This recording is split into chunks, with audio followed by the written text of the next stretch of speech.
Wayang sabrangan itu selalu glamor. Saya tuh penggemar wayang sabrangan. Seperti ini. Bentar Mas ya.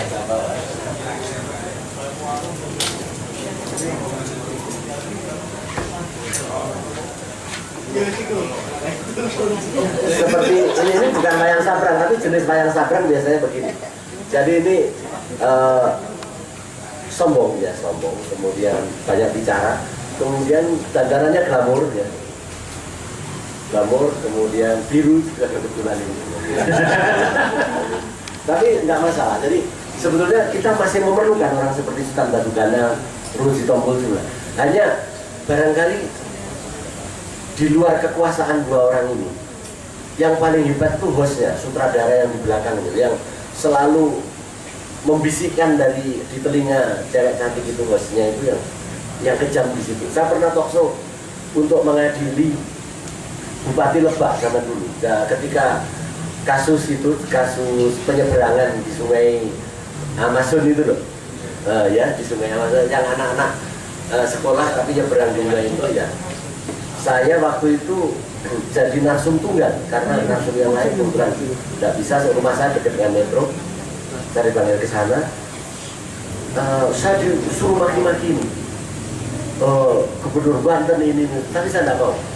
Oleh itu, televisi itu saya kasih ungkapan yang lebih dalam tentang Multatuli Max Gabelar, karena Multatuli Max Gabelar itu menceritakan tentang kisah yang ada di Lebak.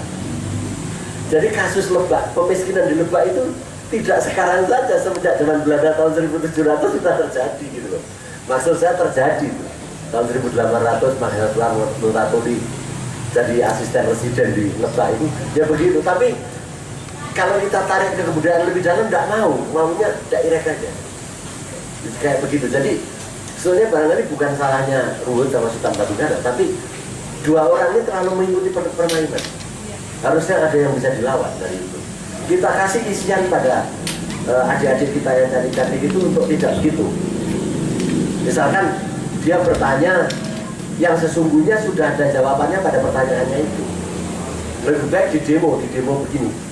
Saya pernah itu, saya tantang di TVRI, saya hanya bilang, iya benar.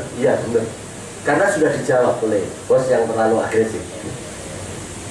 Akhirnya di break, kemudian saya keluar kenapa lagi. Jadi memang ada keberanian kita menolak talkshow yang terlalu diarahkan, karena itu merugikan eksistensi kita dan integritas kita gitu. Kira-kira begitu. Kan seperti Mas Anas itu kan salah itu menurut saya waktu dia diadu dengan Ruhut itu, jangan mau gitu, jangan mau. Entah bagaimana caranya harus bisa tuh. Sebagai orang Jawa harus bisa berkelit. Apalagi pesantren loh, harus pintar pakai ayat ya, mana enggak jadi terus dari dia waktu itu. Apa ketika disebut adikku Anas tersayang, enggak usah dijawab. Kamu bukan kakakku. Gitu. Jadi ada penekanan sedikit. Kira-kira begitu, terima kasih. Apakah itu karakter hipokrit? Saya tidak berani mengatakan. Ruhut sisi baiknya juga banyak, sangat banyak. Hipokrit juga, saya tidak tahu dalam politik ya. Sultan Batugana sama saya hormat banget yang manggil saya senior juga. Saya kalau sudah dipanggil senior juga senang. Jadi saya agak sulit menilai. Tapi karakter sabrangan begitu itu di DPR komplit kok. Ya. Ada yang karakter selalu mau main enak netral ya, gaya itulah pendowo sedikit itu si ini adiknya ketua mahkamah apa bukan yang hukum HAM itu loh adiknya Sarifudin Amir Sarifudin, adiknya Amir Sarifudin.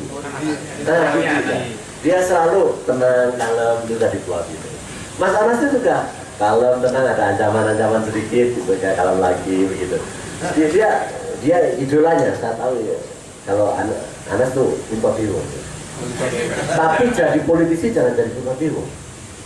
Puntodewo itu istrinya diminta pun diberikan, jangan. Dan dia suka judi. Jadi saya mohon mulai sekarang Mas Anas tidak mengidolakan Puntodewo. Karena PPI tidak membutuhkan Puntodewo. Yang dibutuhkan adalah provokator. Itu masalahnya. Langsung disambung Mas. Tadi Pak ya maksudnya. Oke, terima kasih atas kesempatan yang diberikan. Assalamualaikum warahmatullahi wabarakatuh. Yang terhormat moderator, istimewa Pak Berbicara, Pak Hadi, kemudian Bung Anas, semua hadirin yang berbahagia. Menarik apa yang dibahas pada topik hari ini. Menurut saya, pikiran saya juga agak sedikit plong ketika kita bicara tentang kebudayaan. Saya berasal dari Maluku Utara, wilayah Ternate. Tadi Pak Hadi menceritakan banyak hal tentang kebudayaan-kebudayaan yang berasal dari Bali, kemudian dari Jawa. Ya, kemudian menarik benang merah bahwa ketika di Bali dan Jawa saja bisa muncul keprihatinan seperti ini. Apalagi wilayah-wilayah yang sangat jauh di Indonesia Timur, seperti kita yang lain Ternate, di Ambon, di Bulu dan lain-lain. Di sana kemudian kiblat budaya kita, misalnya kesultanan dan lain-lain, hari ini kemudian terkikis total, dan yang ada adalah lebih pada aspek kekerasan. Wilayah Ternate atau Provinsi Maluku Utara itu dikenal dengan satu dekade politik yang cukup panjang, hampir 1 tahun.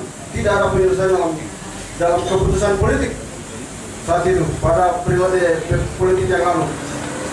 Kemudian masyarakat berdarah-darah, terjadi persinggungan berbagai macam hal, dan itu tidak ada lagi kawan, tidak ada lagi teman sejati, tidak lagi yang baik-baik. Budaya kita terkikis total dari adanya demokrasi liberal yang dibahas hari ini. Kira-kira ada kiat-kiat dari Pak Hadi terkait dengan wilayah-wilayah yang terluar, terutama di wilayah Indonesia Timur. Kira-kira gimana itu untuk memoles dari percaturan politik yang begitu ganas bisa diupayakan sehingga ada sedikit inilah, jangan terlalu banyak kekerasan-kekerasan yang muncul. Itu yang pertama. Yang kedua, selama ini kita tahu bahwa budaya itu berasal dari dua kata, budi dan daya. Tentunya ini adalah aspek kebaikan, aspek moral, aspek integritas.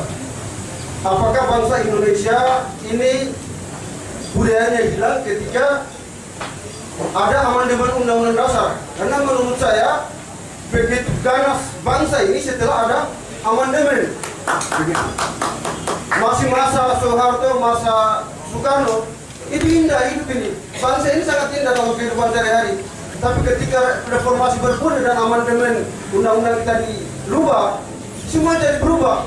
Begitu. Kita jadi seperti berada di satu sarang yang penuh dengan kuntilanak, penuh ketakutan.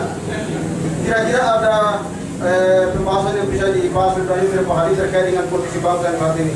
Terima kasih, saya kembalikan. Sebentar, anu dulu saya tanggal dulu. Oh ya. Kebetulan saya 2 hari di Bali ini, saya banyak ngobrol, sarapan, makan malam dengan Pak Tamrin Tamagulan. Beliau cerita banyak tentang di Ternate, kemudian di daerah Maluku sana dan yang lainnya, tentang kultur budayanya segala, yang persis seperti yang Anda omongkan. Sekarang sangat tercerai-berai oleh pilkada dan yang lainnya, dan juga ada kasus ketika Pak Tamrin Tamagulan disiram teh oleh Munarman. Itu Pak Tamrin Tamagulan itu dia jagoan juga sebetulnya, walaupun sudah tua, tapi saya tahu dia jagoan. Itu langsung dapat SMS banyak dari komunitas Maluku, kenapa tidak koalisi saja? Tapi Pak Tamrin berpikir bahwa kalau saya habisin malah nanti terbalik gitu. Artinya keprofesorannya dia akan turun, dan juga barangkali itu yang diinginkan oleh Munarman tidak dibuka umum itu. Dan yang paling ditakutin dia adalah tanggapan istrinya bagaimana nanti. Jadi memang mengelola kekerasan sekarang yang terluar itu karena empati dari pemerintah pusat yang memang kurang. Buku-buku, sekali lagi buku-buku yang mencerdaskan orang, dan televisi tapi buku itu kurang diterbitkan di sana. Saya tidak tahu anggarannya begitu besar itu untuk apa. DPR saya rasa jangan terlalu memberikan anggaran besar 20% kepada Depdikbud karena mereka belum siap. tidak ada diaspora, penyebaran-penyebaran pemikiran-pemikiran yang dari luar Jawa masuk ke Jawa. Jadi luar Jawa dianggap bukan Indonesia. Indonesia adalah Jakarta, kemudian adalah Jawa besar lagi, kemudian Indonesia mencuri peaceful yang ada di Bali. Tetapi artificial. Jadi Jakarta, Indonesia sekarang ini sebetulnya bukan sebuah nama entitas tertentu, bukan. Tapi ini dalamnya tercabai dengan masing-masing ideologi yang berbeda-beda. Kalau orang Islam melakukan tawaf, jadi berputar mengelilingi Ka'bah dalam satu putaran yang sama, kita punya tawaf masing-masing. Kita berputar kemana kita tidak tahu. Saya sebagai seniman dalam taraf hidup dari kesenian selama 40 tahun, hanya berserah diri saja pada Allah Ta'ala. Setiap hari hanya berdoa, kemudian berjuang, hanya begitu aja. Saya tidak pernah berharap pemerintah melakukan apa-apa. Apapun yang saya lakukan, mencetak buku segala, rezeki datang kita cetak. Kemudian disupport keluarga, disupport teman-teman. Barangkali dari luar Jawa harus lebih artikulat, harus lebih banyak bikin terbitan kecil-kecil. Kalau PPI mau maju, sebar buku kecil-kecil kayak buku tentang SIM itu loh. Atau brosur-brosur leaflet kecil ke kampus-kampus kemana-mana. Dekonstruksi yang penting nomor satu. Bahwa pemerintah itu salah melakukan dekonstruksi sekarang. Lakukan dekonstruksi, jangan ada kata-kata yang babi bulan lawan. Pasti gentar. Ada dua hal. Kalau pemerintah gentar, pasti ada dua hal dan pasti itu yang akan dilakukan. PPI akan ditawarin duit untuk diem. Tapi lawan terus. Harus bikin brosur kecil-kecil, tidak usah mahal-mahal. Jangan kayak saya budayawan aku, jadi oke, politisi. Ya, ayo sebarkan sebanyak-banyak ke masyarakat kampus. Anak-anak muda itu pada haus dengan pikiran-pikiran pemberontak. Yang bisa berontak hanya anak muda, bukan orang semua kita. Terima kasih.